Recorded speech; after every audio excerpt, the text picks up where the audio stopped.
In the weathered mountains of Appalachia, Eli Carter was raised in a world of scarcity and honest toil. His calloused hands spoke volumes of a young man who knew nothing but struggle. Then came the letter that changed everything.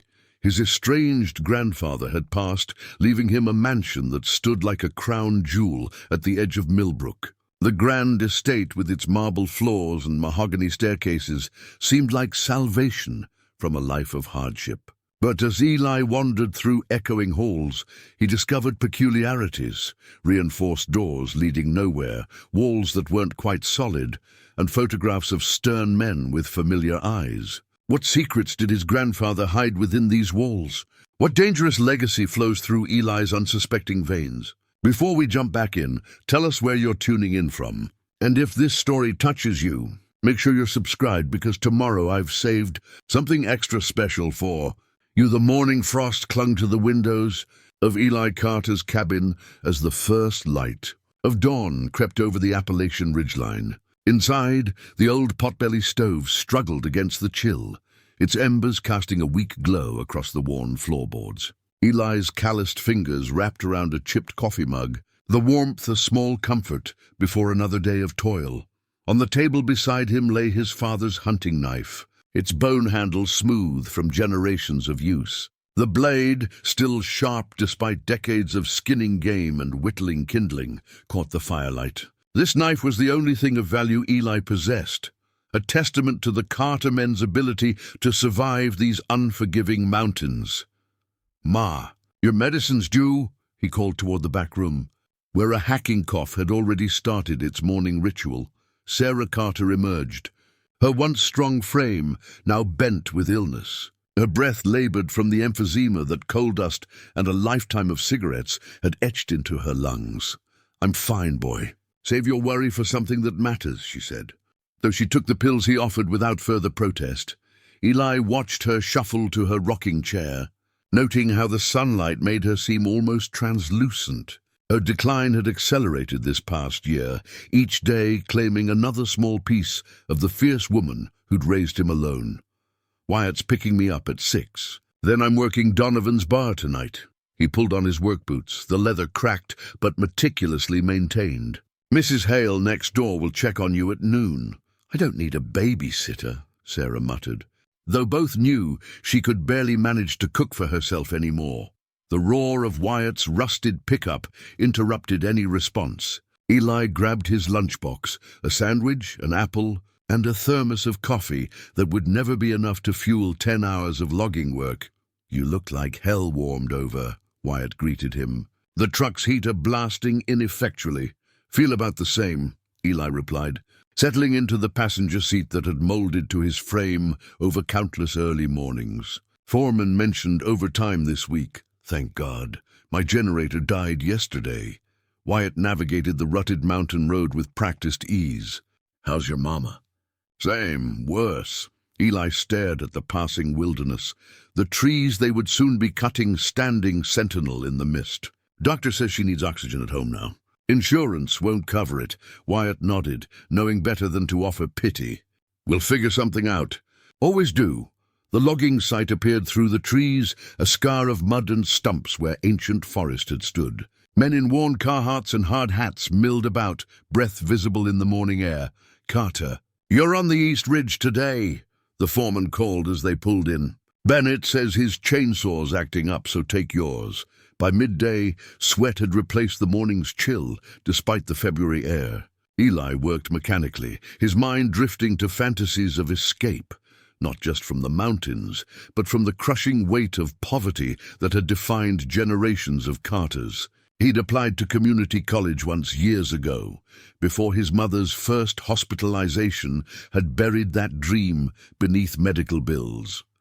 "Lunch," someone called, and the whine of chainsaws temporarily ceased. Eli found a fallen log and unwrapped his sandwich, watching as Wyatt approached with someone in tow. "Mail carrier was heading up your way," Wyatt explained. "Told him you were here." The postman, a thin man with government-issue reliability, extended an envelope. "Certified letter, Mr. Carter. Needs a signature." Eli wiped his hands on his jeans before accepting the pen. The envelope was cream-colored, expensive-looking, with a return address from Wells and Associates, attorneys at law, in the nearest city. "You getting sued?" Wyatt asked, only half joking. "Not unless they found a way to get blood from a stone," Eli replied, turning the envelope over in his hands. Nobody he knew used lawyers. Nobody he knew could afford them. The afternoon passed in speculation, the letter burning a hole in Eli's pocket. His shift at Donovan's bar would start an hour after logging ended, leaving no time to open it properly. That evening, wiping down the scarred bar top while patrons nursed their beers, Eli's mind kept returning to the envelope. His grandfather, his mother's father, had been a mystery, a man who had abandoned his family decades ago. Sarah rarely spoke of him, and when she did, her words carried the sharp edge of old wounds. "You are right, Carter?" Donovan asked, noticing his distraction. "You've wiped that same spot for 5 minutes." "Fine," Eli answered automatically, but as he continued his shift, pouring drinks and collecting meager tips, a strange feeling settled over him that the letter waiting at home might contain something that would finally change the predictable rhythm of struggle that had defined his 27 years of existence. What he couldn't know was just how right that feeling would prove to be.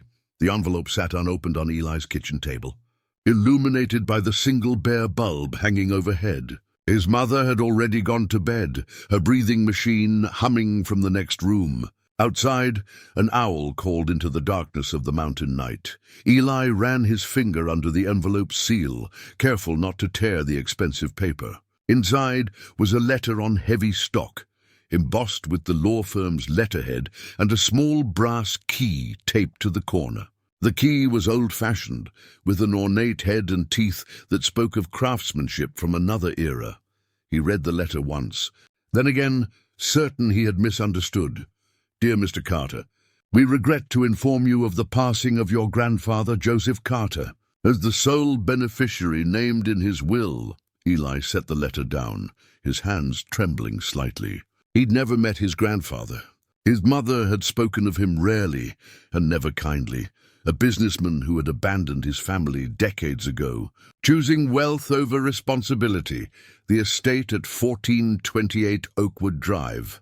Millbrook, as well as all assets and holdings therein, a memory surfaced, his mother, years ago, burning an envelope similar to this one without opening it. "Some debts can't be paid with money," she'd said. He picked up the key, its weight substantial in his palm. What did it open? A door, a safe? Dawn found him still at the table, the letter read a dozen times. His mother emerged from her room, took one look at the envelope, and her face hardened. "So he's finally dead," she said, her voice flat. "Ma, did you know about this?" "He left me everything." Sarah Carter's laugh was bitter, ending in a cough. "Joseph always did like his grand gestures." She lowered herself into a chair. "What will you do?" "I don't know," Eli admitted. "The letter says I need to meet with the attorney." "Then you'll go," she said simply. "But remember, nothing from that man comes without strings." The law office occupied the entire top floor of the tallest building in the nearest city. Eli felt painfully out of place in his cleanest flannel shirt and jeans, acutely aware of the mud still caked on his work boots. "Mr. Carter," a woman greeted him, extending her hand. "Margaret Wells. Thank you for coming." She led him to a conference room with windows overlooking the city. A manila folder waited on the polished table. "I understand this may be overwhelming," she said, settling into a leather chair. "Your grandfather was a very private man, but also a very wealthy one." "I never met him," Eli said. Margaret nodded. "He mentioned that. Family estrangement was a source of regret for him, especially in his later years." She opened the folder, revealing documents, photographs, and a deed. "The estate includes the main residence, valued at approximately $4 million, investment accounts totaling just over $12 million, several vehicles, and various other assets." Eli's head swam. The amount was incomprehensible, more money than everyone in his mountain community combined might see in a lifetime. "There's something else," Margaret said. sliding a photograph across the table. It showed a mansion. No, a estate of red brick and white columns set among manicured grounds. It looked like something from a movie, not a place where actual people lived. "This is mine?" he asked, his voice strange to his own ears. "Yes, along with everything in it." Margaret hesitated. "Your grandfather was a complex man. He made his fortune in various businesses, real estate primarily, but others as well." There was something in her tone that made Eli look up. "What kind of businesses?" "That's not for me to say," she replied smoothly. Joseph Carter was well respected in certain circles. He moved among powerful people. She produced another document. "If you'll sign here, I can transfer the initial funds to your account today. The house keys and access codes are in this envelope." Eli's pen hovered over the signature line. "My mother will receive the monthly stipend your grandfather arranged, regardless of whether you accept the inheritance." Margaret's expression softened slightly. He may have been absent, but he wasn't unaware of her situation. When he returned to the cabin that evening, his mother was waiting on the porch, an old shoebox in her lap. "You've signed the papers," she said. It wasn't a question. Eli nodded. "It's millions. We can get you the best doctors, any treatment. Some things can't be fixed with money," she interrupted, opening the box. From inside, she withdrew a newspaper clipping yellowed with age. The headline read, "Local businessman questioned in disappearance case." The grainy photo showed a younger version of the man from the portrait in Margaret's office. Joseph Carter. "Before you claim his life," Sarah said quietly, "you should know who he really was." Eli's battered pickup truck looked absurdly out of place as it crawled through the wrought iron gates of Millbrook Estates. The lawyer's directions had led him through increasingly affluent neighborhoods until he reached this enclave of mansions, set back from the main road, hidden behind hedges and security systems. He glanced at the address again, certain there had been a mistake. The tree-lined driveway curved ahead, revealing glimpses of a structure that seemed to belong in a historical documentary rather than his reality. The mansion emerged fully into view, 3 stories of imposing red brick with white columns, supporting a grand portico. Symmetrical wings extended on either side, and manicured gardens stretched toward a distant tree line. Tall windows reflected the afternoon sun, giving the impression of a building watching his approach with aristocratic disdain. Eli parked beside the fountain in the circular driveway, his truck's rusted frame a stark contrast to the sculpted marble nymphs. As he stepped out, the front door opened. "Mr. Carter, I presume." A woman in her 70s stood in the doorway, her silver hair pulled into a neat bun, her posture military straight despite her age. "I am Mrs. Lombardi. I've maintained the house for your grandfather these past 30 years. Her accent held traces of Italy, her expression a carefully neutral mask as she assessed him, the heir who knew nothing of his inheritance. "Please come in. I'll show you the residence." Eli followed her into a foyer larger than his entire cabin, his work boots suddenly loud against marble floors. A crystal chandelier hung overhead, while a grand staircase swept upward in a graceful curve. Oil paintings lined the walls, landscapes and portraits that likely cost more than he'd earned in his lifetime. The main floor includes the formal dining room, parlor, library, and your grandfather's study, Mrs. Lombardi explained, leading him through rooms that seemed frozen in time. Expensive furnishings, preserved in a state of constant readiness, as though expecting important guests at any moment. In the study, Eli's attention was drawn to a display case against the wall. Inside lay a leather-bound book, its cover embossed with gold lettering. Dante's Inferno, First English edition, 1782. Your grandfather collected rare books, Mrs. Lombardi noted following his gaze. He was particularly fond of that one. He read Italian fluently. I didn't know that, Eli said, realizing how little he knew about the man who had made all this possible. Did you know him well? Something flickered in Mrs. Lombardi's eyes. Caution, perhaps. I knew him as well as anyone, I suppose. He was an intensely private man, She continued the tour, pointing out features and explaining the house's systems. The upper floors contained 8 bedrooms, each with its own bathroom. The basement held a wine cellar, a home theater, and storage rooms. Out back stood a pool house and garage containing 4 vintage automobiles. Your grandfather left instructions that I should remain as housekeeper if you wished. I live in the apartment above the garage. Her tone gave nothing away about her preference. I'd appreciate that, Eli said, overwhelmed by the thought of maintaining such a place alone. I wouldn't know where to begin, as the tour concluded in the kitchen, a chef's dream of stainless steel and marble. Mrs. Lombardi handed him a thin leather portfolio, the household accounts and contact information for all service providers, she explained. Gardeners come Tuesdays, pool maintenance on Fridays. The refrigerator is stocked, and I've prepared a light supper that only needs reheating. Will there be anything else this evening? Eli shook his head, and she nodded once before departing to her quarters, leaving him alone in the cavernous house. Night fell, and with it came an awareness of sounds, the tick of grandfather clocks, the hum of the refrigerator, the settling of an old house. Eli wandered the rooms, touching furniture, examining objects, trying to reconcile this opulence with the grandfather his mother had described, in the master bedroom, now his.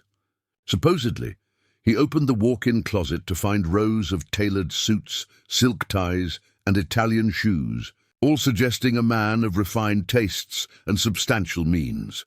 On the dresser sat a small wooden box inlaid with mother-of-pearl. Eli opened it to find a set of cufflinks, platinum, each set with a single diamond. Beneath them lay a small card in elegant handwriting, for Giuseppe, loyalty above all. V.R. Giuseppe, not Joseph.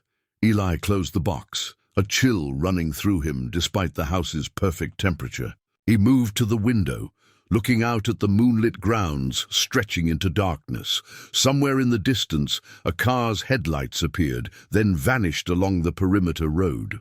For a brief moment, Eli had the unsettling feeling he was being watched. Morning light streamed through tall windows, transforming the mansion's somber evening atmosphere into something almost welcoming. Eli awoke disoriented, the silken sheets and memory foam mattress a far cry from his lumpy bed back home. For a moment he wondered if he'd dreamed it all. The aroma of coffee and bacon drifted upstairs, reminding him that he wasn't alone in this strange new world. He dressed in his own clothes, jeans and a flannel shirt that looked increasingly out of place, and made his way down to the kitchen. Mrs. Lombardi moved efficiently between modern appliances, her formal demeanor unchanged in daylight. "Good morning, Mr. Carter. Breakfast will be ready momentarily. Just Eli, please." He accepted the coffee she offered. "And you don't need to cook for me. It's my job," she replied simply. "Your grandfather appreciated routine." They sat at the kitchen island, while Mrs. Lombardi served a breakfast that would have fed his entire logging crew. As he ate, he tried to picture his grandfather in this space, a man he'd never met, whose blood ran in his veins, whose house he now occupied. "Did he eat here in the kitchen?" Eli asked. "Sometimes, when dining alone." She hesitated before adding, though he was rarely alone at mealtimes. He entertained often. "Associates, business colleagues." Her tone closed the subject. After breakfast, Eli explored more thoroughly. The library contained thousands of volumes, many in foreign languages. The garage housed not only the vintage automobiles he'd glimpsed yesterday, but also a brand-new Range Rover, with the keys hanging on a board labeled Daily Driver. In his grandfather's study, Eli examined the desk, a massive piece of furniture carved from a single mahogany tree. The drawers were locked, and none of the keys he'd received seemed to fit. Above the fireplace hung an oil painting of the mansion, as it must have appeared decades earlier. The grounds slightly different, a different selection of cars visible in the driveway. Eli studied it, noticing how the artist had captured not just the building, but its aura of power and permanence. Something about the frame caught his attention. It seemed unusually deep, When he lifted it slightly, the painting swung outward on hidden hinges, revealing a wall safe. Eli stared at the combination dial, another barrier between him and his grandfather's secrets. He let the painting swing closed again. The doorbell interrupted his thoughts. Mrs. Lombardi answered it, then appeared in the doorway of the study. Detective James Morrison, to see you, Mr. Carter. The man who entered was in his 60s, with the weathered face and watchful eyes of someone who'd spent decades observing human behavior. Though retired according to Mrs. Lombardi's introduction, he carried himself with the unmistakable posture of law enforcement. "Hope I'm not intruding," Morrison said, shaking Eli's hand with a grip that belied his age. "I was a friend of your grandfather's. Thought I'd pay my respects and welcome you to Millbrook." His tone suggested neither friendship nor welcome. "Despite his words, you knew my grandfather well?" Eli asked, gesturing for the detective to take a seat. "Known Joseph since the 70s, Morrison replied, studying Eli with unnerving intensity. "Different circumstances back then. Different how?" Morrison smiled thinly. "That's ancient history now. I understand you never met him. My mother left when I was a baby. They weren't on speaking terms." "Sarah," Morrison nodded. "Strong woman. How's she doing?" "Not well." Eli was surprised the detective knew his mother's name. "Emphysema. Sorry to hear it." Morrison's gaze wandered around the room, taking in details. "So planning to stay in the big house?" "I haven't decided yet. Word of advice?" Morrison leaned forward. "These old houses, they hold on to things, secrets, history. Sometimes it's best to sell and start fresh." Before Eli could respond, Mrs. Lombardi appeared with coffee. As she set down the tray, her sleeve pulled back, revealing a small tattoo on her wrist, a faded cross with a circle at its center. Morrison noticed it too, his expression hardening momentarily. "Still here after all these years, Sophia?" "Someone needs to maintain standards," she replied coolly. An undercurrent of tension filled the room. Eli sensed a history between them, connected somehow to his grandfather. After Morrison left, with a final warning to "be careful who you trust in Millbrook," Eli found himself drawn to the cellar. The wine collection was impressive, bottles dating back decades, arranged in temperature-controlled racks. At the far end of the cellar, partially hidden behind a rack, Eli noticed a small stone set into the wall. Unlike the surrounding stonework, this piece was carved with an intricate symbol, a lion with a crown, standing on its hind legs. When he pressed it experimentally, the stone moved inward with a faint click. Eli stepped back as a section of the wall swung open, revealing a narrow passage beyond. The hidden door was expertly crafted, invisible when closed. Heart pounding, he peered into the darkness, wondering what other secrets the mansion and his grandfather had kept buried all these years. Eli stood at the entrance to the hidden passage, the musty air from within carrying decades of secrets. Without a flashlight, he hesitated to venture further. This discovery would have to wait. Back in the study, Eli focused on the desk again. If the painting concealed a safe, perhaps the desk contained hidden compartments too. He ran his fingers along the underside, feeling for irregularities, and found a small latch. When pressed, a narrow drawer slid out from beneath the main drawer. Inside lay a single item, a silver cigarette case with intricate engravings.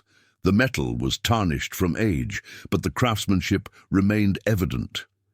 Eli opened it to find not cigarettes, but a folded piece of paper, a receipt from a storage facility dated 3 months ago. His grandfather had rented a unit, paid up for 5 years. The address was in the city, not far from the lawyer's office. Eli pocketed both the receipt and the cigarette case, his curiosity mounting. "Mr. Carter?" Mrs. Lombardi appeared in the doorway. "You have a visitor." A young woman stood in the foyer, mid-20s, with dark hair pulled back in a practical ponytail. She wore jeans, boots, and a light sweater that suggested comfortable confidence rather than the ostentation of Millbrook's typical residence. "Sophia Romano," She introduced herself with a firm handshake. "My grandfather sent me to check on you." "Your grandfather?" Eli asked, confused. "Detective Morrison. He mentioned meeting you earlier." Her smile was warm, unlike her grandfather's calculating gaze. "He worries. It's his default setting." "I'm fine," Eli said, then realized how unwelcoming he sounded. "But thanks for checking. Would you like some coffee?" In the kitchen, Sophia declined Mrs. Lombardi's offer to serve them, instead helping herself with the familiarity of someone who had visited before. "I used to do homework here sometimes," she explained, noticing Eli's surprise. "Mrs. L would make me these amazing Italian cookies." The housekeeper's expression softened momentarily.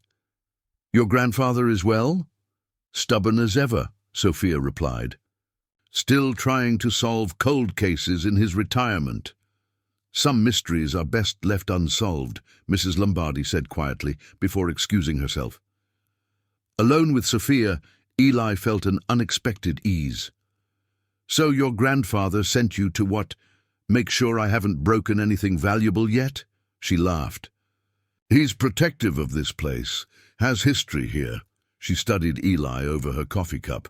"I work at the library downtown, local history section. If you're curious about this house or Millbrook, I could help." "Actually," Eli hesitated, then decided to trust his instincts. "I'm trying to learn about my grandfather, Joseph Carter. Did you know him?" Something flickered behind her eyes. "Not personally, but I know of him." "What does that mean?" "It means—" Sophia set down her cup. "Millbrook's a small town with a long memory. Old families, old connections. Your grandfather was influential." "In what way?" Instead of answering directly, she asked, "Have you been to the library yet? We have newspaper archives going back a century. Might give you some context." "I'll take that as it's complicated," Eli said. Her smile returned. "Most things worth knowing are." After she left, promising to help with his research if he visited the library, Eli returned to the study. On impulse, he typed Joseph Carter Millbrook into his laptop search engine.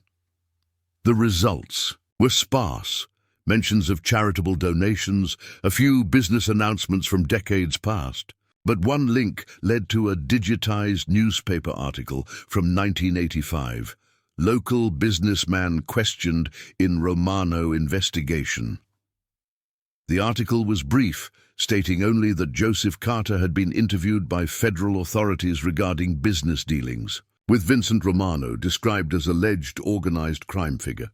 No charges had been filed. Romano, like Sophia, like the detective, Eli searched again, this time for Romano family Millbrook. The results painted a clearer picture.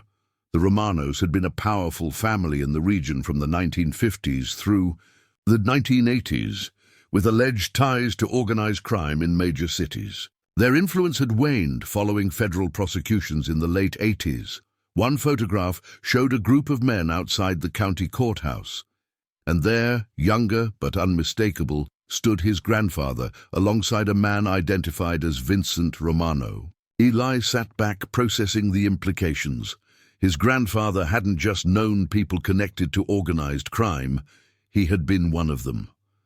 A knock at the study door interrupted his thoughts. Mrs. Lombardi entered, carrying an old telephone directory. "You're looking for answers," she said, "not a question but a statement of fact. This might help." She placed the directory on the desk, opened to a page where someone had circled an entry.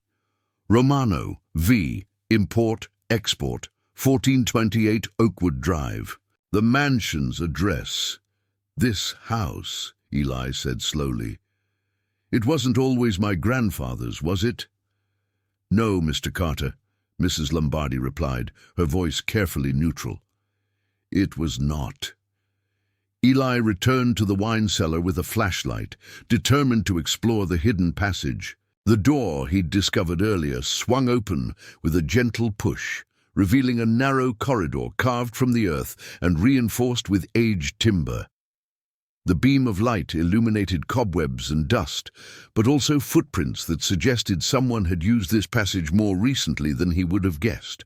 Eli followed the corridor, which sloped gradually downward before leveling off. After about 30 feet, it ended at another door, this one made of steel and secured with a modern keypad lock. Eli examined the keypad. Unlike the old-fashioned locks in the rest of the house, this represented newer security. Someone, his grandfather presumably, had maintained and upgraded this hidden space. Returning to the main cellar, Eli noticed something he'd missed earlier. One of the wine racks appeared to be fixed in place, unlike the others that were designed to roll out for access. When he examined it closely, he found a bottle positioned differently from its neighbors.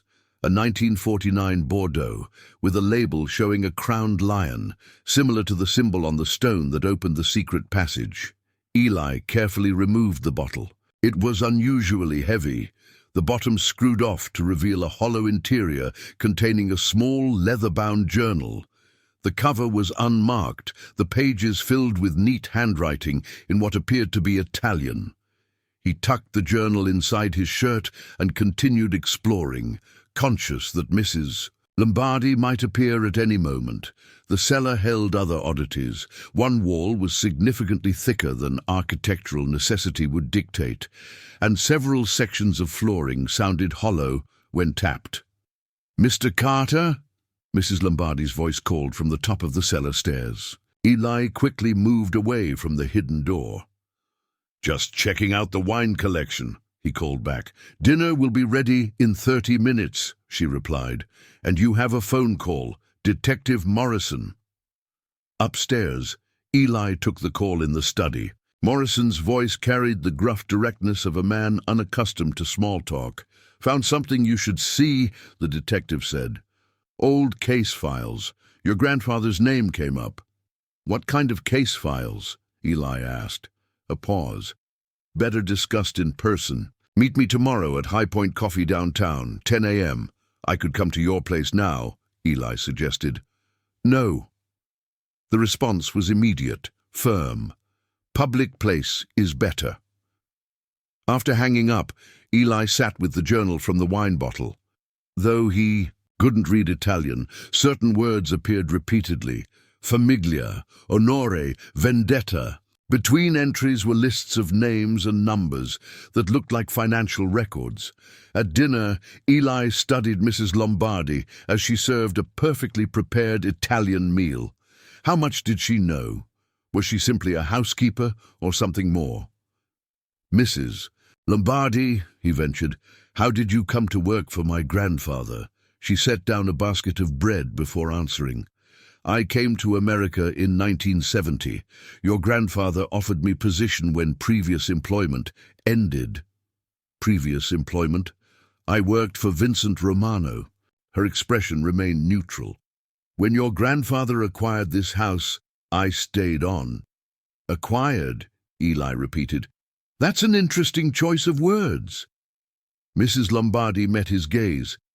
"English is not my first language, Mr. Carter." But Eli sensed the ambiguity was intentional. "Were my grandfather and Vincent Romano business partners?" in a manner of speaking. She moved toward the kitchen, then paused. "Mr. Carter, some questions in this house are dangerous to ask, and more dangerous to answer." After dinner, Eli returned to the study to examine the old telephone directory again. Several names were underlined besides Romano's. Businesses, individuals, all connected somehow in his grandfather's mind. A soft noise from the hallway caught his attention. Eli moved quietly to the door and pulled it open suddenly. The corridor was empty, but a shadow moved at the far end, someone retreating around the corner. "Hello?" Eli called, following. "Mrs. Lombardi." No answer. The house creaked and settled around him, its vastness suddenly ominous rather than impressive. Eli checked rooms as he passed: the formal dining room, the parlor, the library, finding each empty but feeling watched nonetheless. In the grand foyer, the front door stood slightly ajar, letting in a cool evening breeze. Eli was certain he'd closed it earlier. He stepped onto the portico, scanning the darkened grounds. At the edge of the property, headlights switched on before a vehicle pulled away. Back inside, Eli locked the door and set the security system Mrs. Lombardi had shown him. In his grandfather's study, he opened the journal again, flipping through the pages until a folded paper fell out. A detailed floor plan of the mansion with markings that didn't correspond to any rooms he'd seen. X's marked spots throughout the house, and a notation in the margin read, "Access points, emergency use only." Eli looked up at the walls surrounding him, wondering just how many more secrets they contained.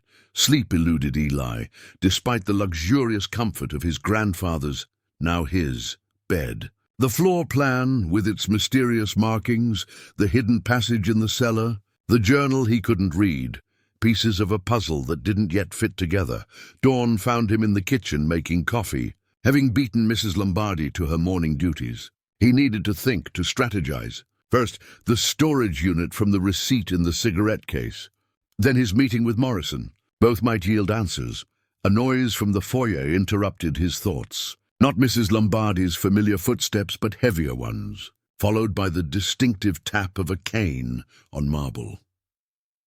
Eli moved quietly to the entrance of the kitchen, then froze at the sight of an elderly man in an impeccable suit examining the artwork in the grand foyer. The stranger moved with the confidence of someone who belonged there, using a silver-handled cane more for style than support despite his advanced years. "The Rembrandt reproduction is still crooked," the man said without turning. "Joseph never could get it right." His voice carried the slight rasp of age, but retained a resonant authority. When he turned, Eli saw a face that might have once been handsome, now mapped with deep lines and crowned with perfectly groomed silver hair. His eyes remained sharp, however, calculating as they assessed Eli. "Vincent Romano," he introduced himself with a slight nod. "You must be Sarah's boy," Eli tensed. "How did you get in?" Romano smiled, tapping his cane lightly on the floor. "This house and I are old acquaintances." He reached into his suit jacket and withdrew a small red leather notebook with gilded edges. "I've come about business with your grandfather." "He's dead," Eli said flatly. "Death rarely cancels certain obligations." Romano extended the notebook. "This belongs to your family now." Eli didn't move to take it. "What is it?" "Insurance," Romano replied cryptically. Joseph understood its value. The standoff was interrupted by Mrs. Lombardi's arrival. She stopped abruptly at the sight of Romano, her normally composed expression faltering. "Don Vincent," she said, with a slight incline of her head. "Sophia," he acknowledged. "You look well. I'll prepare coffee," she said. Disappearing quickly into the kitchen, Romano turned his attention back to Eli. "I knew your mother when she was a girl. Headstrong, intelligent. You have her eyes." "Why are you here?" Eli asked. "To ensure a smooth transition." Romano placed the red notebook on a side table. "Your grandfather maintained certain arrangements in this community, beneficial to all parties." "What kind of arrangements?" The front door opened again before Romano could answer. A man in his 30s entered, tall, broad-shouldered, with a face that suggested Romano's in younger years. His suit was expensive, his manner less refined than the older man's. "Grandfather, the car's waiting," he said, then noticed Eli. "This him?" "Anthony," Romano introduced, "my grandson." "Anthony, this is Eli Carter, Joseph's heir." Anthony sized up Eli with undisguised contempt. "He doesn't look like much." "Neither did Joseph when he started," Romano replied mildly. To Eli he added, "My grandson lacks subtlety, but his observation skills are improving." Eli noticed Anthony's gaze had fixed on the journal from the wine bottle, which he'd left on the entryway table. Anthony picked it up, flipping through pages. "This is Uncle Giuseppe's ledger," he said to his grandfather. "The one you've been looking for." Vincent Romano's demeanor shifted subtly. "Interesting. Joseph was always meticulous with his record-keeping." "I found it in the house," Eli said, deciding transparency might be safer than deception with these men. "I can't read Italian." "A shame," Romano said. "Your grandfather thought education paramount." He would be disappointed. Anthony closed the journal. "We'll take this." "No," Eli said firmly. "It belongs to the estate." Anthony stepped forward, but Romano raised his cane slightly, stopping him. "My grandson forgets his manners," Romano said. "The journal is rightfully yours, though its contents would mean more to us than to you." "Then explain them to me," Eli challenged. Romano smiled thinly. "Information has always been the most valuable currency in our business. We're willing to pay." "I'm not interested in money." "Everyone is interested in money," Anthony interjected. "The question is how much." "What my grandson means," Romano said, "is that everything has a price. Even truth." The atmosphere tensed as Anthony moved closer, but the sudden sound of tires on gravel outside drew their attention. Through the window, Eli saw Detective Morrison's unmarked car pulling up. "Unexpected company," Romano observed mildly. "James always did have inconvenient timing." He nodded to Eli. "We'll continue this discussion soon. Consider what you want from this inheritance, young man. The house is just the beginning." As Morrison approached the front door, the Romanos exited through the side entrance, leaving Eli alone with the red notebook they'd delivered and far more questions than answers. The mountain roads twisted like serpents as Eli drove his pickup back to his childhood home. Detective Morrison's words still echoed in his mind from their brief, tense conversation at the mansion's doorway. "The Romanos don't make social calls," Morrison had warned after the visitors departed. "Whatever they want, it's not friendly." Eli hadn't mentioned the red notebook or the journal, instinct telling him to keep some cards hidden, even from Morrison. The detective's own agenda remained unclear. Concern for Eli's safety or something more complex? The cabin appeared smaller than Eli remembered as he pulled up, its weathered boards and sagging porch a stark contrast to the mansion he now owned. Inside, his mother sat by the window, oxygen tubes at her nose, a tattered quilt across her lap, despite the warmth of the day. "Wasn't expecting you," Sarah Carter said. Her voice thin, but her eyes sharp as ever. "Needed to ask you some things." Eli settled into the chair opposite hers. "About grandfather." His mother's hands tightened on the quilt. "Joseph Carter died to me long ago, did he?" Eli leaned forward. "Or was it Giuseppe Romano who died?" The color drained from Sarah's face. She reached for the side table, opening the drawer to withdraw a weathered leather wallet. From inside, she extracted an ancient yellowed card, a driver's license issued in 1962 to Giuseppe Romano, bearing a younger version of his grandfather's face. "How did you find out?" she asked. "Vincent Romano paid me a visit this morning." Sarah closed her eyes briefly. "I hoped they'd all be dead by now." "What happened, Ma? Why did Giuseppe become Joseph? Why did you run?"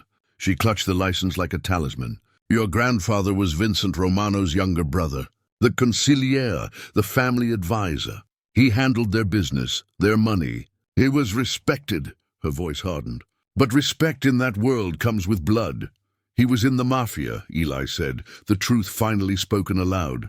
Sarah nodded. "The Romano family controlled everything in 3 counties: construction, waste management, local government. Your grandfather was the brains behind it. Vincent was the face, the one who gave orders. What changed? A federal investigation in 78. They were closing in, building cases against the entire organization. Your grandfather made a deal, testimony for immunity. New identities for himself and his family. Witness protection," Eli said, pieces falling into place. "We became the Carters. Moved to Arizona initially." Her gaze drifted to the window. "I was 17, furious at losing my friends, my boyfriend, everything. When I turned 18, I left. Changed my name legally to Carter, but moved back east, thinking I'd be safe this far from Millbrook. But grandfather, Joseph, went back years later. After the trials ended, after most of those he testified against died in prison. Vincent somehow avoided serious time. Family loyalty, I suppose." Bitterness tinged her voice.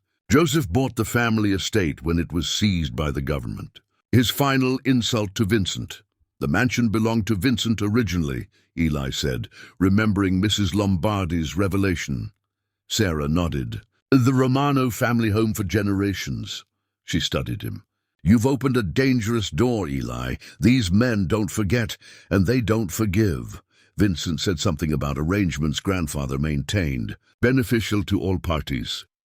After returning to Millbrook, your grandfather used his connections and knowledge to establish a sort of détente. He had information that could still damage powerful people, assurance that he'd be left alone.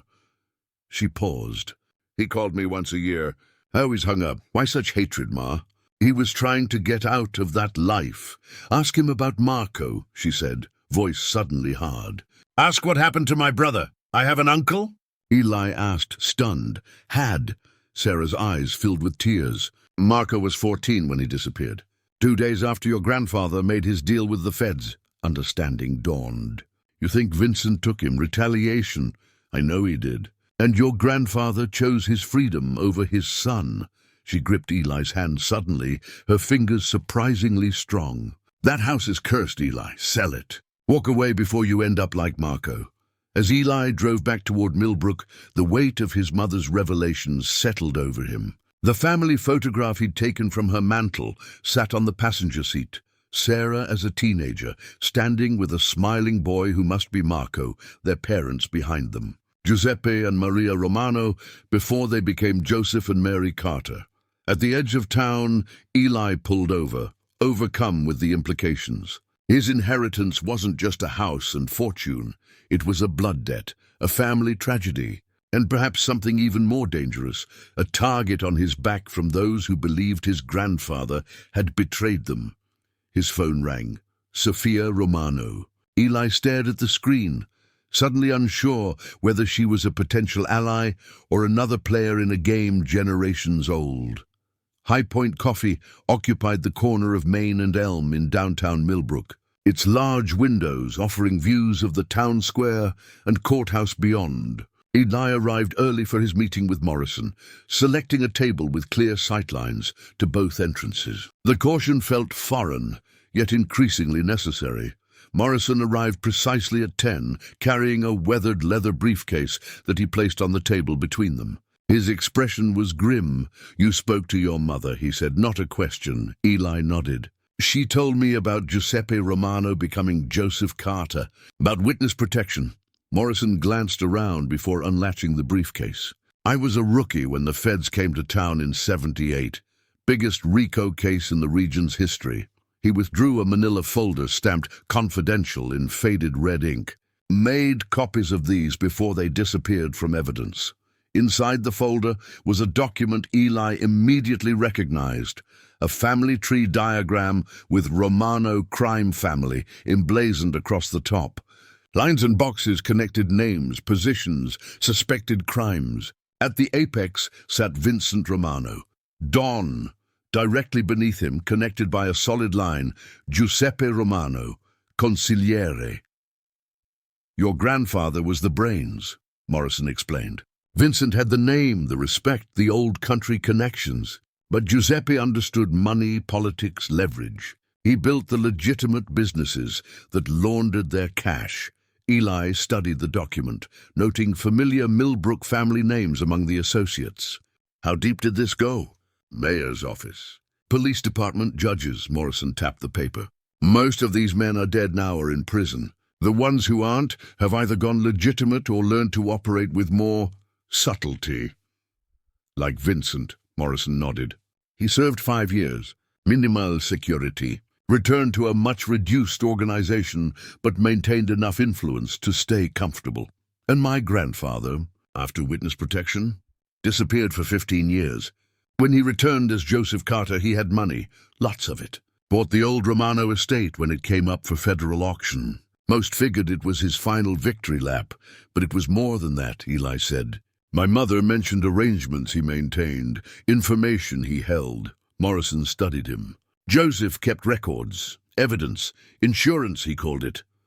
The detective slid another document across the table, a surveillance photo showing Joseph and Vincent sitting together at an outdoor cafe. This was taken 3 years ago. They were meeting. After everything, monthly. Like clockwork. Morrison's expression darkened. Your grandfather wasn't just hiding from his past. He was profiting from it. Blackmail. Protection. Joseph knew where all the bodies were buried, literally and figuratively. After his return, he established a new status quo. The remaining Romano interests operated within strict boundaries. In exchange, certain evidence never surfaced. Eli thought of the journal, the red notebook, the hidden passages in the mansion. What kind of evidence? Instead of answering directly, Morrison removed a small digital recorder from his pocket, placing it beside the documents. The device was outdated, the kind used for dictation in the early 2000s. "Your grandfather gave me this last year," Morrison said. "Told me to keep it somewhere safe. Said if anything happened to him, I should decide what to do with it. What's on it?" 40 minutes of conversation between your grandfather and Judge William Hammond, recorded in 1977. Morrison's voice lowered.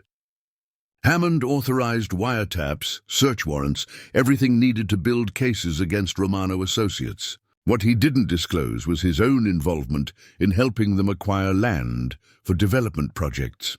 He was corrupt, Eli said.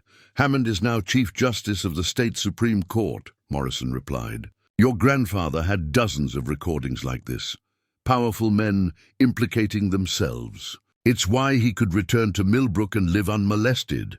And now these recordings belong to me," Eli said, understanding dawning. Morrison nodded. "Which makes you either very powerful or very vulnerable, depending on how you play this." Eli stared at the recorder. "Why show me this? Why help me?" Something shifted in Morrison's expression. Grief, perhaps, or old guilt. "Your Uncle Marco was my best friend in high school. When he disappeared, everyone knew why, but nobody could prove anything. My mother blames her father for Marco's death. Sarah never knew the whole story." Morrison seemed to age as he spoke. "Your grandfather tried to get Marco into witness protection with them. Marco refused, said he wouldn't leave Millbrook, wouldn't abandon his friends. The night before the family was scheduled to disappear, Marco went missing. Vincent took him. That's the assumption. No body was ever found." Morrison closed the briefcase. "Joseph spent decades building leverage, gathering evidence, all while pretending to be someone else. I always wondered if he was trying to atone or just survive." As they prepared to leave, Morrison gripped Eli's arm. "Vincent's grandson, Anthony, he's not like the old man. No code, no boundaries. Be careful around him." Eli nodded, the weight of family history pressing down like a physical force. "Oh, what would you do if you were me?" Morrison's gaze drifted to the courthouse across the square. "I'd remember that some secrets are worth more while they remain secret." Evening had fallen by the time Eli left the library, where he'd spent hours researching the Romano family history with Sophia's help. She had proven knowledgeable but careful, never revealing more than public records contained. Whether this represented professional discretion or family loyalty remained unclear. "My grandfather isn't a monster," she'd said when Eli pressed about Vincent's current activities. "But he's not a saint either. No one in Millbrook is." In the parking lot, Eli found a white envelope tucked beneath his windshield wiper. Inside was a single playing card, the Jack of Spades, with a bullet hole punched through its center. No message accompanied it, but the meaning was clear enough, a warning. He scanned the darkened lot, but saw no one watching. The casual placement of the threat, in public and daylight, suggested confidence, arrogance even. Someone wanted him afraid, but wasn't yet ready to act. Returning to the mansion, Eli found Mrs. Lombardi waiting with an uncharacteristic tension in her posture. "Your mother called," she said, 3 times. "She sounds distressed." Eli immediately dialed his mother's number. "Someone broke in." Sarah's voice was shaky. "They went through everything, every drawer, every closet. Are you hurt?" "I'm at Maggie Wilson's next door," she replied. "Eli, they left something on your bed. Don't go back inside," he instructed. "I'm coming to get you." The mountain roads seemed longer in darkness, each curve a potential ambush. Eli kept checking his rearview mirror, half expecting headlights to appear in pursuit. By the time he reached his mother's cabin, local police were taking statements, flashlights bobbing as they examined the property. The interior was methodically ransacked, not the chaos of common thieves, but the systematic search of people looking for specific items. On Eli's bed lay a framed photograph he'd never seen before. A teenage boy, smiling at the camera, standing beside a younger Detective Morrison, handwritten on the glass in what appeared to be dried blood. "Marco says hello." The officer in charge, Deputy Collins, a man in his 50s, studied the photograph with a carefully neutral expression. "Doesn't look like a typical break-in," he commented. "Any idea what they were after?" Eli thought of the journals, the recordings, the evidence his grandfather had accumulated. No, Deputy Collins didn't appear convinced. "Carter, right? Any relation to Joseph Carter from Millbrook?" "My grandfather." Recognition flickered in the deputy's eyes. "I see."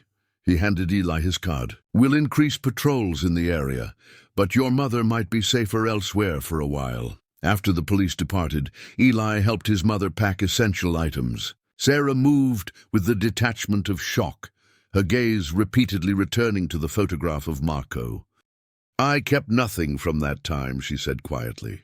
"No pictures, no mementos. Nothing to connect us to the Romanos." "They never forgot," Eli replied, understanding the decades of fear his mother had lived with. "Vincent is sending a message." Sarah's voice hardened. "He's reminding us what happens to people who betray the family." The drive back to Millbrook was silent, Sarah staring out the window at the passing darkness. At the mansion gates, she hesitated. "I swore I'd never set foot in this house again," she said. "It's different now," Eli assured her. Though he wasn't certain this was true, Mrs. Lombardi had prepared the East Wing suite, maintaining a respectful distance as Sarah entered. To Eli's surprise, the women embraced briefly, an unspoken history passing between them. "You were just a girl when I last saw you," Mrs. Lombardi said. "You haven't changed." "Sophia," Sarah replied with the ghost of a smile, "still watching over the family."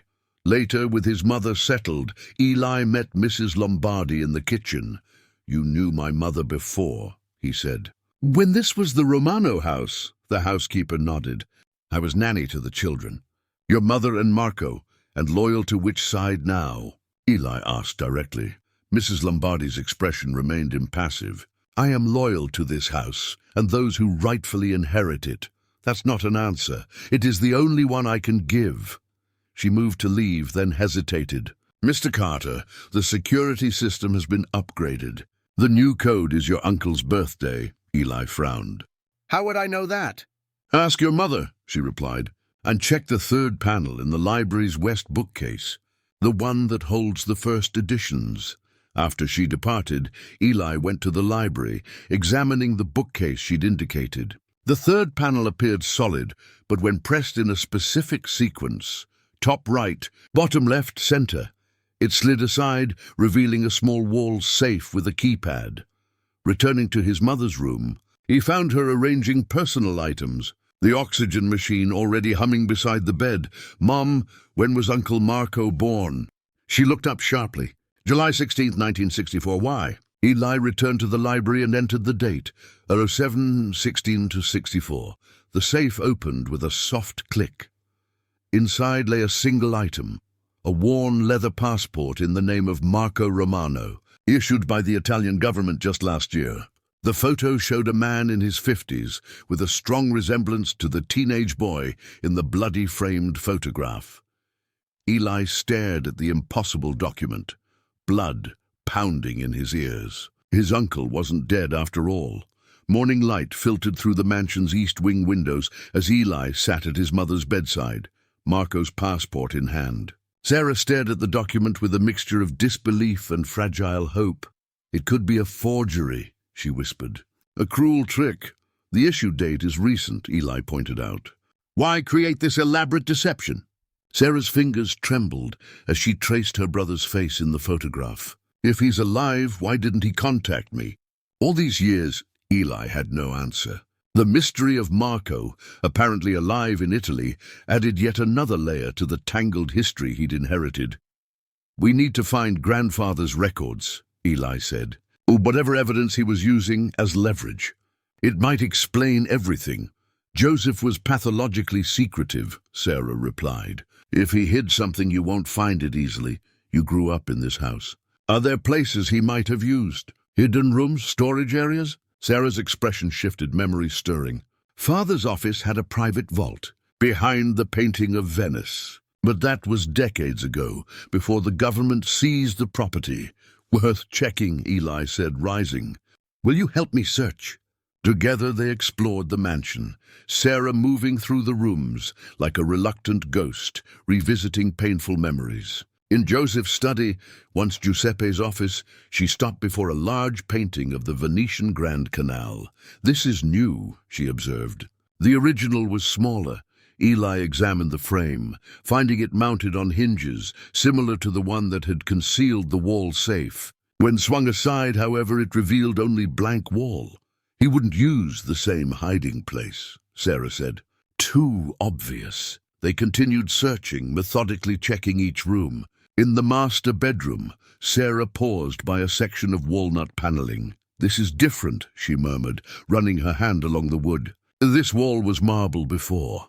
Eli examined the paneling, noticing subtle irregularities in one section. When pressed, a seam appeared, a door perfectly camouflaged within the wall's design. It swung inward to reveal a small anteroom, dominated by a modern vault door with an electronic keypad. This wasn't here before, Sarah said. He must have installed it after buying back the house. The keypad awaited a code. Eli tried Marco's birthday again.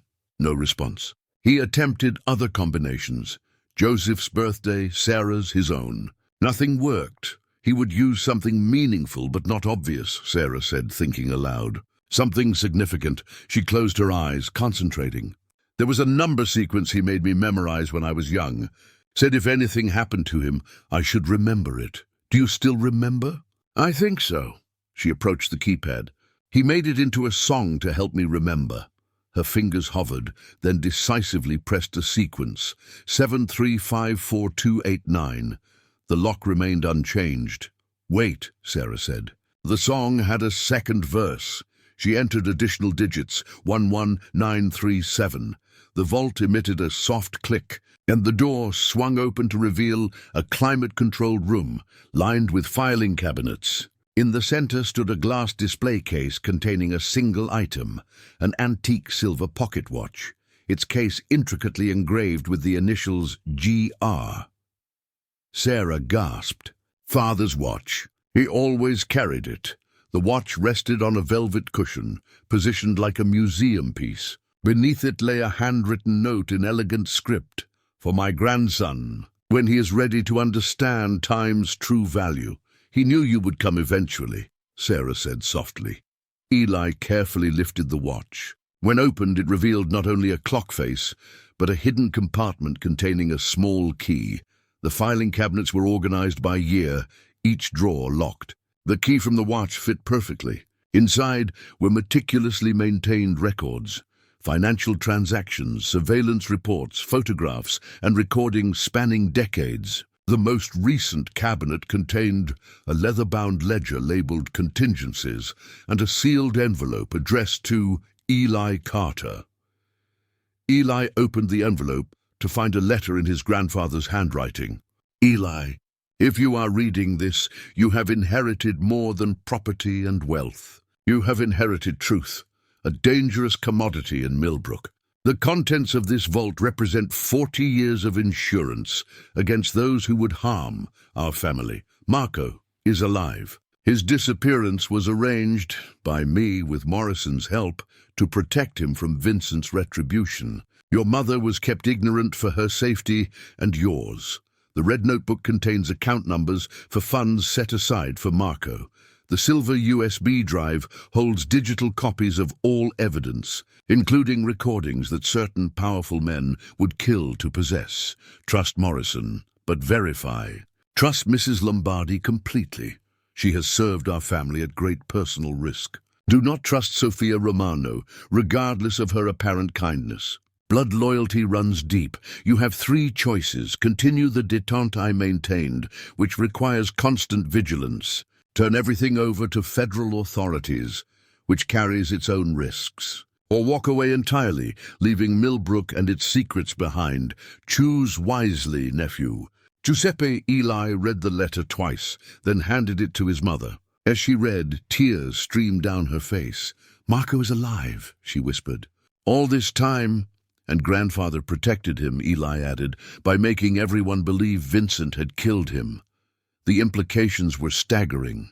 Before they could discuss further, the mansion's security system chimed, indicating someone had entered through the main gate. On the security monitor, a black SUV with tinted windows approached the house. Anthony Romano had returned, and he wasn't alone. Eli closed the vault door, ensuring it sealed completely before hurrying his mother to the east wing. "Stay in your room," he instructed. "Lock the door. No matter what you hear, don't come out until I come for you." Sarah gripped his arm. "Be careful. Anthony isn't Vincent. He lacks restraint." The doorbell echoed through the mansion as Eli descended the grand staircase. Mrs. Lombardi had already answered, standing with rigid formality as Anthony Romano entered, flanked by two men whose bulky jackets likely concealed weapons. "Mr. Carter," Anthony said with a smile that never reached his eyes. "Hope we're not interrupting. What do you want, Anthony?" Eli remained on the stairs, maintaining higher ground, both literally and figuratively. Anthony made a show of looking around. "Beautiful home. So many memories." He turned to Mrs. Lombardi. "Leave us." She glanced at Eli, who nodded slightly. After she departed, Anthony's demeanor shifted instantly. "Where is it?" he demanded. "Where's what?" Eli kept his expression neutral. Anthony snapped his fingers, and one of his men produced a small metal device, a handheld EMP generator. "Modern security, digital evidence, also fragile," Anthony said. "One pulse from this, and anything electronic in the house is fried. Recordings, security systems, USB drives." Eli felt a chill. They knew about the evidence. "I don't know what you're talking about." "Your grandfather collected souvenirs," Anthony continued, pacing the foyer. "Conversations, photographs, documents. Insurance, he called it." He stopped, fixing Eli with a hard stare.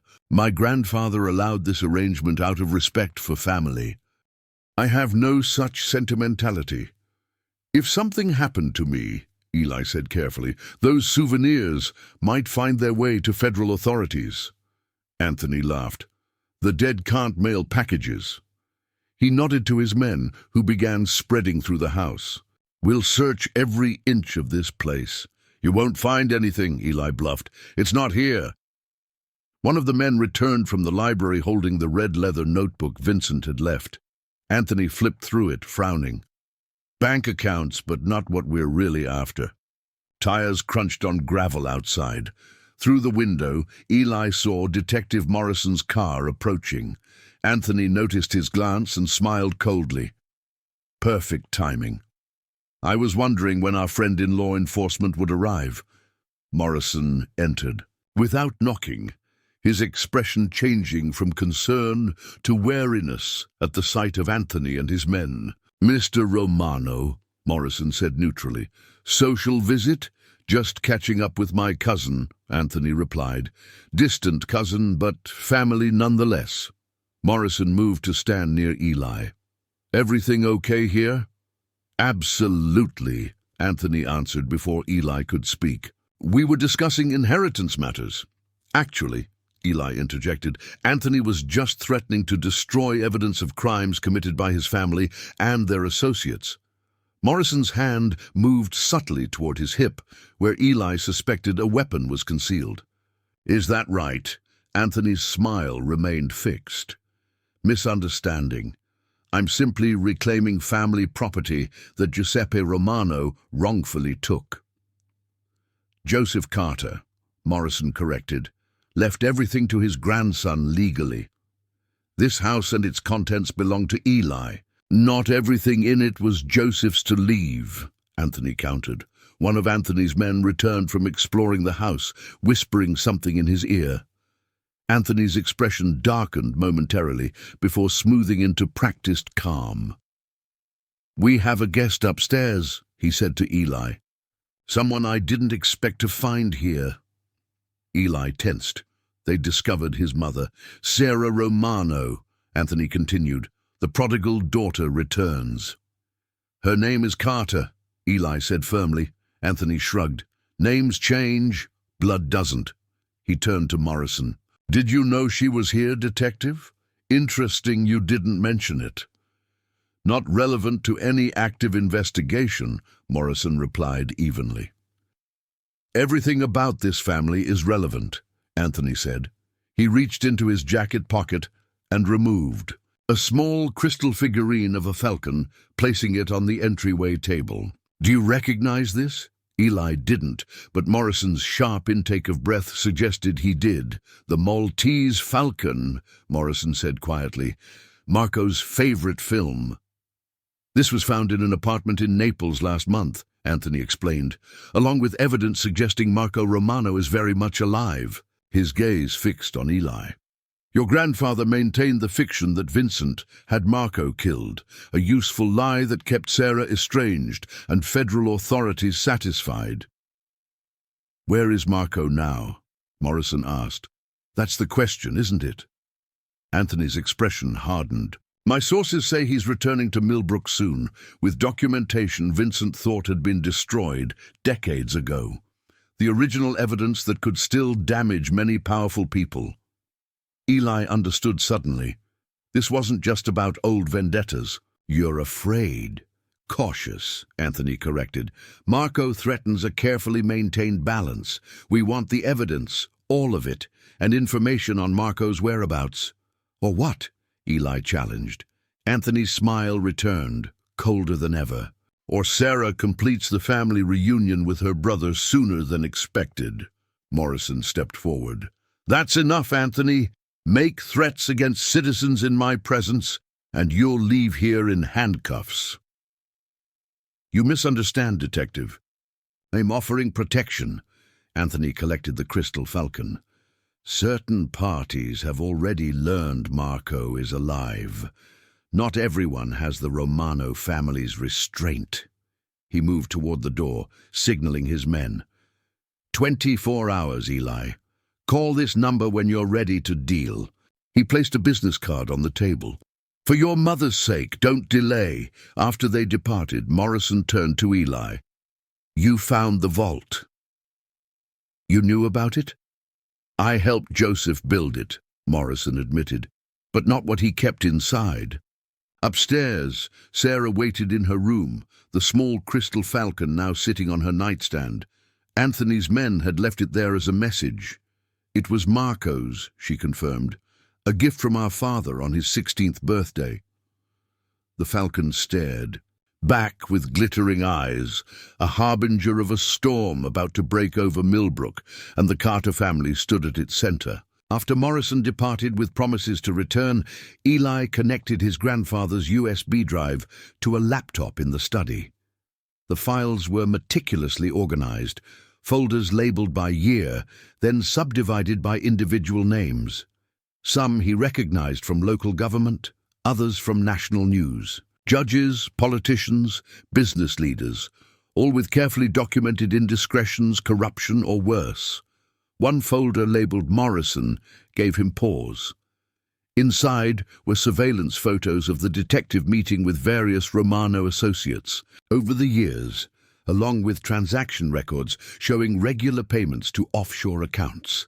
Eli sat back, processing the implications. The detective had been on the Romano payroll while simultaneously helping Joseph protect Marco. A double agent playing both sides, but for what ultimate purpose? A knock at the study door interrupted his thoughts. Sarah entered, her face drawn with worry. Anything useful? She asked, gesturing to the computer. More than useful, Eli replied. Devastating. There's enough here to bring down half of Millbrook's power structure, past and present. Sarah closed the door. And Morrison? Compromised.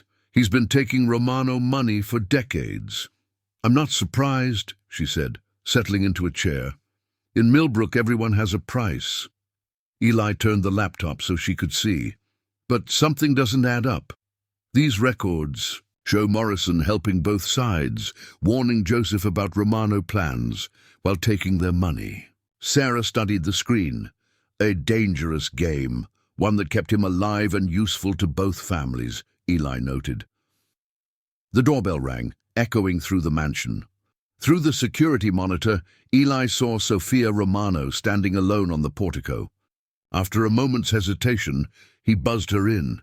She entered the study with evident tension, declining to sit when offered. "I can't stay long. They'll notice I'm gone." "They?" Eli asked. "My grandfather, Anthony." She glanced at the laptop. "You found the evidence." Eli didn't confirm or deny. "Why are you here, Sophia?" "To warn you." She lowered her voice. "Anthony isn't just after the evidence. He wants control of the family business, and Vincent is finally stepping aside. But there are complications." "Marco," Sarah said. Sophia nodded. "He's alive and he's coming home. Vincent has been in contact with him for years without Anthony's knowledge." "That's impossible," Sarah protested. "Vincent wanted Marco dead." "Vincent wanted leverage over Joseph," Sophia corrected. "Marco provided that even in absentia, but now Vincent is dying. Pancreatic cancer, stage 4. He wants to make amends." Eli exchanged glances with his mother. "Why should we believe you?" In response, Sophia reached into her bag and removed a tarnished bronze medallion on a leather cord, a St. Christopher medal with distinct scratches across its surface. Sarah gasped, reaching for it with trembling fingers. "Marco's. He never took it off." "Vincent gave it to me this morning," Sophia explained. "Asked me to deliver a message. The circle closes where it began." "Cryptic nonsense," Eli said dismissively. "Not to Marco," Sophia insisted. "Vincent said he would understand." Sarah clutched the medallion. "The boathouse, at the lake house. We used to hide there as children." "There's more," Sophia continued. "Morrison isn't what he seems. He's been working with—" The study door burst open. Detective Morrison stood in the doorway, his weapon drawn. "That's enough, Sophia," he said quietly. The air in the room seemed to freeze. Morrison's gaze moved between them, settling on the medallion in Sarah's hand. "I see Vincent sent his message," he observed. "Earlier than expected." "James," Sarah began, "what are you—" "Doing what I've always done," he interrupted, "keeping promises." He holstered his weapon and closed the door behind him. From his jacket he removed his police badge, placing it deliberately on the desk. "I've been undercover for 38 years, he said. "Deep cover FBI, the payments, the meetings, all documented, all authorized." Eli stared at the badge. "You're a federal agent." "Was," Morrison corrected. "Officially retired 5 years ago. Unofficially, the operation never ended." "Why reveal yourself now?" Sophia asked. "Because Marco is coming home," Morrison replied. "And when he does, everything changes." Sarah leaned forward. "You've been in contact with my brother?" Morrison nodded. "I helped get him out of the country. Maintained communication through the years. He's been gathering additional evidence against international connections, people beyond even Joseph's reach." "And my grandfather knew?" Eli asked, indicating the USB drive. "Not everything," Morrison admitted. "Joseph thought Marco was simply hiding. He never knew about the federal operation." "So you used my family," Sarah said bitterly. "All of us." "I protected your family," Morrison countered. "Marco volunteered for the assignment after the initial federal case fell apart. He was 19, idealistic, determined to bring down the organization that corrupted his father." Sophia moved toward the window, checking outside. "Anthony has men watching the house. If Marco returns, they'll kill him." "Not if we move first," Morrison said. "Vincent wants redemption before he dies. Anthony wants power. We can use that conflict." Eli closed the laptop. "Why should we trust you now? You've lied for decades." "Because Marco trusts me," Morrison replied simply. "And because I made a promise to your grandfather on his deathbed, to protect you when the truth finally emerged." He turned to Sarah. "Your brother arrives tomorrow night. Anthony knows he's coming, but not where or when exactly. We need to reach Marco first. Sarah clutched the St. Christopher medallion, its tarnished surface gleaming dully in the study's light. "The boathouse," she repeated. "Marco is going to the lake house," Morrison nodded. "And Anthony's men will be waiting unless we create a diversion." "What kind of diversion?" Eli asked. "The kind that ends this," Morrison replied. "Once and for all." The basement of the mansion had been converted into an impromptu command center. Morrison had called in trusted colleagues, 3 former agents who'd worked his case decades earlier, now retired but still sharp. Maps of Millbrook and the surrounding area covered a central table, with particular focus on the lake house property 20 miles outside town. Vincent's men, here and here. Morrison indicated positions around the lakefront. Anthony's crew will approach from the main road. We expect 8 to 10 operatives total. Eli studied the tactical plans with growing unease. "This looks like a military operation." "It is," replied Coleman, a lean man with salt and pepper hair who'd been introduced as Morrison's former handler. "Make no mistake, we're dealing with organized crime that's evolved. Less street violence, more corporate structure, but still dangerous when threatened." Sarah sat quietly at the edge of the room, the St. Christopher medallion clutched in her hand like a talisman. The prospect of reuniting with her brother after nearly 40 years had left her withdrawn, processing emotions too complex for words. "What about the evidence?" Sophia asked. She'd been making calls, using her position as Vincent's granddaughter to gather intelligence on Anthony's movements. Morrison produced a metal briefcase, its surface scratched and dented from years of use. When opened, it revealed a specialized satellite phone, multiple burner phones, and a series of identical thumb drives. "Duplication and distribution," he explained. "If something happens to any of us, the evidence still reaches the proper authorities." He handed each person a burner phone with pre-programmed numbers. "These connect only to each other. No names. Use position codes when communicating." Eli examined his phone. Position code Air displayed on the screen. His mother was Origin, Sophia Inside, and Morrison Handler. The former agents had numerical designations. "Once Marco arrives," Morrison continued, "we'll have a small window to extract him and the additional evidence he's collected. Vincent has arranged a meeting at the boathouse at midnight, but Anthony's surveillance will detect any obvious approach. So we create multiple distractions," Coleman added. "Make them chase ghosts while we complete the real mission." Eli glanced at his mother. "And what's her role in all this?" "Recognition and verification," Morrison replied. "Marco will trust no one but his sister after all this time." Sarah looked up. "I want to see Vincent, too." The room fell silent. Morrison studied her carefully. "That wasn't part of the plan." "It is now," she said with quiet determination. "Before this ends, I want to look the man who destroyed our family in the eye." "It's too dangerous," Eli protested. "Everything about this is dangerous," Sarah countered. "But I've spent decades running from this family's shadow." "I'm done running," Morrison nodded slowly. "We can arrange it. But not at the lake house, too exposed." "The old church," Sophia suggested. "St. Michael's. My grandfather still goes to morning mass alone." "You're suggesting we confront a dying man in a church?" Eli asked incredulously. "I'm suggesting," Sophia replied, "that it's the one place Anthony won't have men stationed. Vincent's faith is the one thing his grandson doesn't understand or respect." Morrison considered this. It could work. "A brief meeting before we proceed to the lake house." As they finalized details, Mrs. Lombardi entered, carrying a tray of coffee.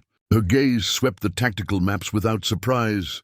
"You knew," Eli realized. "About all of this. I have served this house through many conflicts, Mr. Carter," she replied. "This one has been brewing for a very long time." "Whose side are you on, Mrs. Lombardi?" Eli asked directly. In response, she set down the tray and unbuttoned her sleeve, revealing the small tattoo Eli had glimpsed previously, a cross with a circle at its center. Morrison and his colleagues straightened, recognition in their eyes. "Mrs. Lombardi was our first informant," Morrison explained. "Bureau asset since 1972. Without her, none of this would have been possible." I was placed in the Romano household by the Bureau, she said simply. When Joseph took ownership, I remained to monitor and protect. Eli processed this revelation. So nothing in this house was ever private? On the contrary, Mrs. Lombardi replied, much remained private. I reported only what was necessary to save lives. As darkness fell, final preparations were made. Weapons were checked, routes confirmed, contingencies established. Eli found himself examining the satellite phone from Morrison's case, its rugged design suggesting military origins.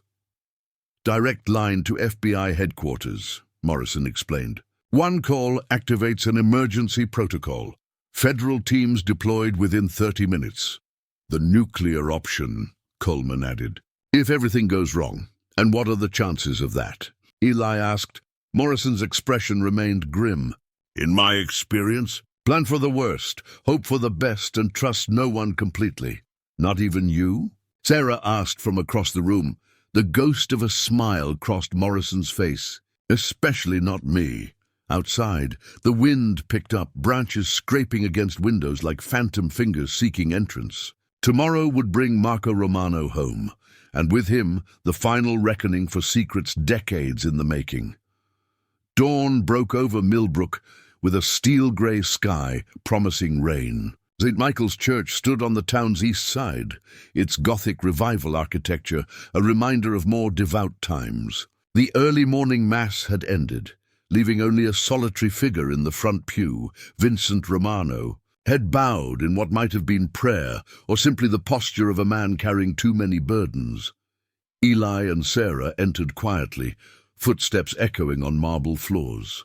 Morrison and his team had secured the perimeter, confirming Anthony's men were across town, monitoring the mansion in anticipation of Marco's arrival. Vincent didn't turn as they approached, though he must have heard them.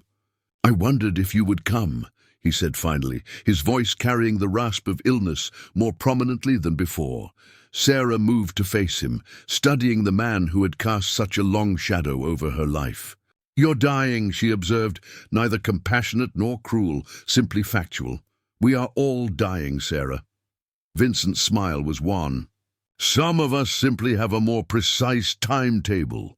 Eli remained vigilant, scanning for threats despite Morrison's assurances. The church felt exposed, vulnerable despite its sanctified walls.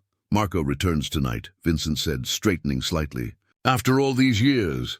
Because you let him live, Sarah said. Why? You could have killed him. Family is complicated. Vincent's gaze drifted to the altar. Giuseppe betrayed the organization, but blood remains blood. Marco was innocent of his father's choices. So you sent him away, Eli interjected. Made everyone believe he was dead. An arrangement beneficial to all parties, Vincent replied. Marco needed to disappear. The federal case needed a witness they could protect. I needed leverage over your father. He looked directly at Sarah. Everyone got what they required, except me, Sarah said quietly. I spent decades believing my brother was murdered. A necessary deception, Vincent acknowledged. For your safety, as much as his. From a pocket inside his suit jacket, Vincent withdrew an ornate wooden rosary with amber beads. The crucifix was silver, tarnished with age, and when he turned it over, intricate engravings became visible on the back. Our grandmother brought this from Sicily, he explained. Family legend claims it was blessed by a pope. It passed to me as eldest son, and now, he held it out to Sarah, it should return to Giuseppe's line. Sarah made no move to accept it. After everything your family has done, you think a rosary absolves you? Nothing absolves me, Vincent replied. But this isn't about absolution. It's about legacy. What remains when we are gone? His hand remained extended, the rosary dangling from his fingers. Take it, not for me, but for your children. For what our family was before ambition corrupted it. After a long moment, Sarah accepted the rosary, tucking it into her pocket without examining it. Anthony doesn't know you're here, Eli guessed. My grandson believes I am receiving treatment this morning, Vincent confirmed. He is. Impatient for succession. He plans to intercept Marco, Eli said. Kill him, and take whatever evidence he's bringing. Vincent nodded. Anthony represents a new generation, less bound by the old codes, more pragmatic. You mean ruthless, Sarah corrected. The distinction has become increasingly academic in our business. Vincent's gaze shifted to Eli.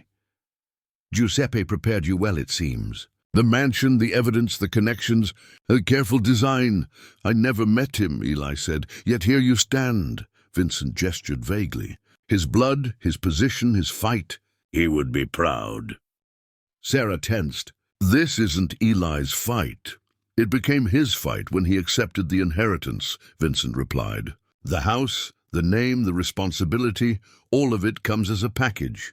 Giuseppe understood this. A soft electronic tone came from Eli's pocket, the burner phone signaling a message. He checked it discreetly. Movement at target. Proceed to secondary position. Handler, we need to go, Eli told Sarah. Vincent struggled to his feet, age and illness evident in the effort. Tell Marco, he began, then paused. No, there is nothing to say that will matter now. Actions have spoken clearly enough through the years. As they turned to leave, Vincent added, one last thing. Anthony doesn't work alone. He has a partner inside the federal investigation. Eli froze. Who? I don't know the name, Vincent admitted. But someone close has been feeding him information for years. Be careful who you trust tonight. The church doors opened, revealing Morrison waiting by a nondescript sedan. His expression was unreadable as Vincent slowly made his way down the aisle. Everything all right? Morrison asked when they reached him. Fine, Eli replied, studying the detective's face for any sign of deception. Just saying goodbye. As they drove toward the lake house, Sarah held the rosary in her lap, fingers tracing the amber beads. He seemed diminished, she said quietly. Men like Vincent are never diminished, Morrison countered from the driver's seat. Just more dangerous in their desperation. Eli watched raindrops begin to spatter the windshield, his mind replaying Vincent's warning about a traitor in their midst. Ahead, dark clouds gathered over the lake where Marco would soon appear, assuming he wasn't walking into a trap already set by someone they trusted. Twilight descended over Lake Millbrook, transforming the water into a sheet of hammered steel beneath the clouded sky. Rain fell steadily now, drumming against the car roof as Morrison pulled onto the private road leading to the Romano family lake house. Lights off from here, he instructed, switching to night vision glasses. Coleman's team is already in position around the perimeter. Eli checked his burner phone. No new messages from Sophia, who was tracking Anthony's movements. The silence was concerning. She should have checked in by now, he said. Morrison's expression remained neutral. Communications discipline. She'll contact us when safe. The lake house loomed ahead, a sprawling timber structure built in the 1950s when the Romanos were at the height of their power. Decades of minimal maintenance had left it gracefully weathered, blending into the surrounding pines. Behind it, barely visible through the trees, stood the boathouse, their true destination. We approach from the east, Morrison said, parking the car in dense undergrowth. Less exposure, better cover. Sarah remained silent, tension evident in her rigid posture. After 40 years, the prospect of reuniting with her brother had left her withdrawn, processing emotions too complex for words. They moved through the woods, rain-soaked branches slapping against them as Morrison led the way with practiced stealth. Ahead, the soft glow of security lights illuminated the main house, but the boathouse remained dark, a shadow against the water. Morrison's hand signal halted their advance. Through the trees, they glimpsed movement, figures taking position around the boathouse, their outlines blurred by rain. Anthony's men, Morrison whispered. Earlier than expected. Eli strained to count the shadowy forms. At least 4. Maybe more inside. Change of plan, Morrison decided. I'll create a diversion at the main house. When they respond, you two get to the boathouse. Marco will recognize Sarah immediately. Before they could protest, Morrison was gone, melting into the rainy darkness with the skill of someone who'd spent decades in field operations. Eli checked his watch. 11:42. Marco's. Due in 18 minutes if he keeps to schedule. Suddenly, alarms blared from the main house, followed by floodlights cutting through the darkness. The security team reacted immediately, most rushing toward the disturbance, leaving just one man guarding the boathouse entrance. "Now," Eli urged, guiding his mother through the underbrush toward the water's edge. They skirted the property, staying low until they reached the rear of the boathouse. A service door stood partially ajar, suggesting someone had already entered. Inside, the boathouse was cavernous and smelled of damp wood and motor oil. Moonlight filtered through skylights, illuminating a classic wooden speedboat suspended from ceiling hoists, a relic from the Romano family's more flamboyant days. Stairs led to a second level that overlooked the boat slip. "Up there," Sarah whispered, pointing to movement on the upper floor. As they carefully ascended the creaking stairs, the distinctive click of a gun being cocked froze them in place. "That's far enough," came a familiar voice. Sophia Romano emerged from the shadows, pistol aimed steadily at Eli's chest. Behind her stood Coleman, Morrison's supposed ally, similarly armed. "You're working with Anthony," Eli realized. Vincent's warning about a traitor suddenly clear. "Family first," Sophia replied without emotion. "Always has been, always will be." Sarah stepped forward. "Where's Marco? What have you done with my brother?" "Nothing yet," Coleman answered. "He'll be arriving by boat. When he does, we'll have a family reunion of sorts." "Morrison trusted you," Eli said to Coleman. The man shrugged. 20 years in the bureau, watching them botch cases, letting criminals walk on technicalities. Anthony offered a better retirement plan. A low hum became audible, a boat approaching through the rain. Coleman moved to the window while Sophia kept her weapon trained on them. "Right on schedule," Coleman noted. "The prodigal son returns." From a storage cabinet against the wall, he removed an old metal tackle box, its surface scarred and rusted. When opened, it contained not fishing gear, but a sophisticated listening device, its components weatherproofed and battery-powered. "Marco's insurance policy," Coleman explained. "Hidden here since 1978, recording every Romano family meeting held in this boathouse. Decades of evidence he's been adding to from abroad." He snapped the box shut. "Too bad it's going to be destroyed in the unfortunate fire that claims his life tonight." The boat engine grew louder, then cut suddenly. Marco had arrived at the dock below. "Showtime," Sophia said, motioning with her gun. "Call out to him, Sarah. Tell him everything's fine." Sarah's face hardened with defiance. "I won't." Sophia pressed the gun against Eli's temple. "Your nephew's life depends on your cooperation." Before Sarah could respond, a single gunshot echoed across the lake, not from inside the boathouse but outside. Coleman rushed to the window, cursing under his breath. "Anthony's double-crossing us," he growled. In that moment of distraction, Eli lunged for Sophia's gun. They struggled briefly before a second shot rang out, this one inside the boathouse. Sophia staggered backward, surprise registering on her face as she looked down at the spreading crimson stain on her shirt. In the doorway stood an older man with Sarah's eyes, holding a revolver with steady hands. "Hello, little sister," said Marco Romano. "I believe we're overdue for a conversation." 1 month later, Eli stood on the mansion's terrace, watching as workers installed a new sign at the property's entrance.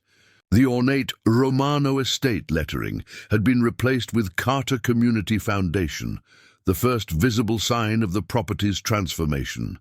Inside, his mother and uncle sat in the sunroom, 40 years of separation dissolving slowly through shared memories and careful revelations. Marco looked older than his 58 years, decades of vigilance and exile etched into his face. Yet when he smiled, especially at Sarah, glimpses of the 19-year-old who had disappeared emerged. The aftermath of the boathouse confrontation had unfolded with dizzying speed. Coleman was in federal custody, trading information for leniency. Sophia had survived her wound and now faced multiple charges. Anthony Romano had fled the country, his financial assets frozen through evidence Marco had meticulously gathered. Morrison had emerged from the woods that night with a bullet graze across his shoulder, evidence of Anthony's men, discovering his diversion. The detective had known nothing of Coleman's betrayal, a rare blind spot in his otherwise comprehensive understanding of Millbrook's hidden connections. Most surprising was Vincent Romano's reaction to the collapse of his grandson's schemes. From his hospital bed, he had signed affidavits corroborating Marco's evidence, a final act of penance before succumbing to his illness 3 days later. Mrs. Lombardi entered the terrace carrying a leather-bound book, interrupting Eli's reflections.